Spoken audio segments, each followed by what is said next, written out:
মৎস্যজীবী তারা ট্রলার নিয়ে ভুল করে ডুবে গিয়েছিল।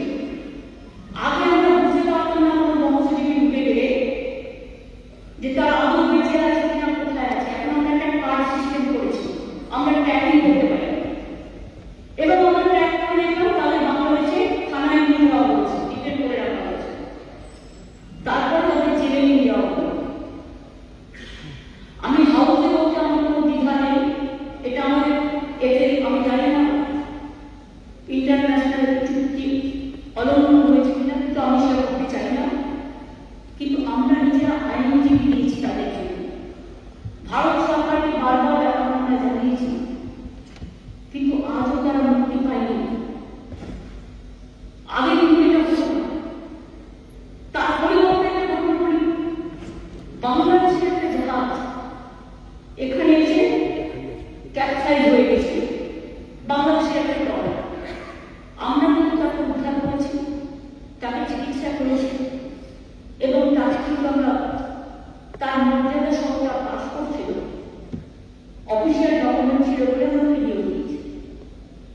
কিন্তু আজকে আমাদের অনেক বন্ধু বান্ধব, অনেক সতীর্থ, অনেক পূর্ব যারা পুনেও এসেছিলেন, তাদের অনেক আত্মীয় স্বজনে ওখানে সম্পত্তি আছে, তাদের পরিবার আছে, তাদের পরিজন আছে, এরপরে তারা থাকে।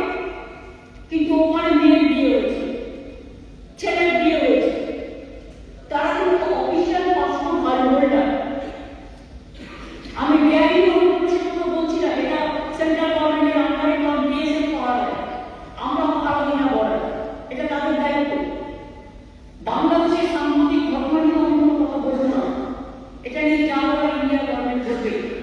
কারণ আমাদের তৃণমূল কংগ্রেসের পলিসি হচ্ছে আমরা এক্সটার্নাল অ্যাফেয়ার্সের ব্যাপারে সেন্ট্রাল গভর্নমেন্টের পথ চলে, আমরা সেই পথটাকে আমাদের পথ বলে মেনে নিই।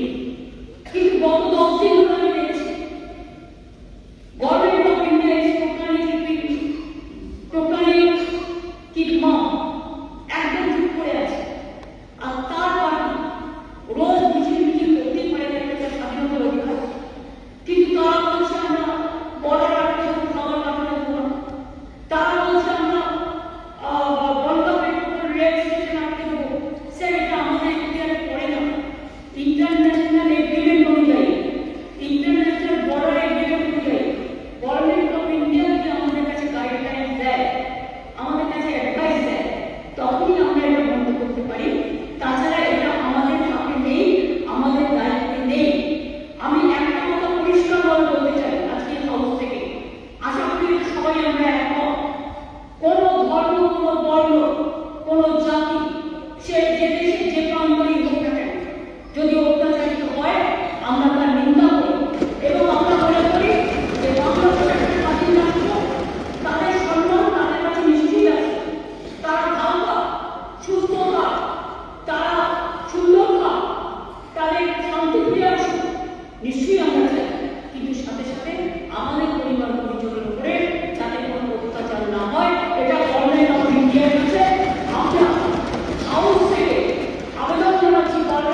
দেশকে শ্রদ্ধা করি।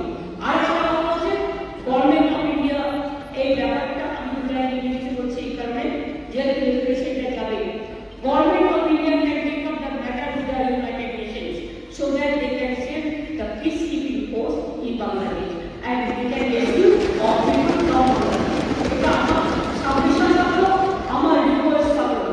আমি যখন সংখ্যালঘুদের উপরে অপাপমানি নিয়ে যখন তাদের ধর্ম মেনে নেওয়া হয়, তাদের ধর্মীয় অধিকার, সেটাও কিন্তু প্রতিবাদ করি। তেমনি আমি মনে করি যে কোনো কারো তার ধর্মীয় অধিকার পালন করার অধিকার আছে। সেক্ষেত্রে আমি হিন্দু করে দাঁড়িয়ে দিলাম, বা কেউ মুসলিম করে দাঁড়িয়ে দিলাম, বা কেউ শিখ করে দাঁড়িয়ে দিলাম, বা কেউ খ্রিস্টান করে দাঁড়িয়ে দিলাম, এটাকে আমরা মেনে নিতে পারি না। আমরা সবাই ভালোবাসি, সব ধর্মকে ভালোবাসি, সব জাতিকে ভালোবাসি, সব ধর্মকে ভালোবাসি। মনে রাখবে এই পৃথিবী একটাই দেশ, আমাদের সবার রক্ত এক। দুই দেশের আমাদের স্পেশাল সেন্টিমেন্ট, আমাদের ভাষা এক, আমাদের সংস্কৃতি এক, আমাদের কথা এক। এটাও আমি দিল্লিতে অনেক সময় বাংলা ভাষায় কথা বলে এটাকে অনুপ্রবেশকারী বলে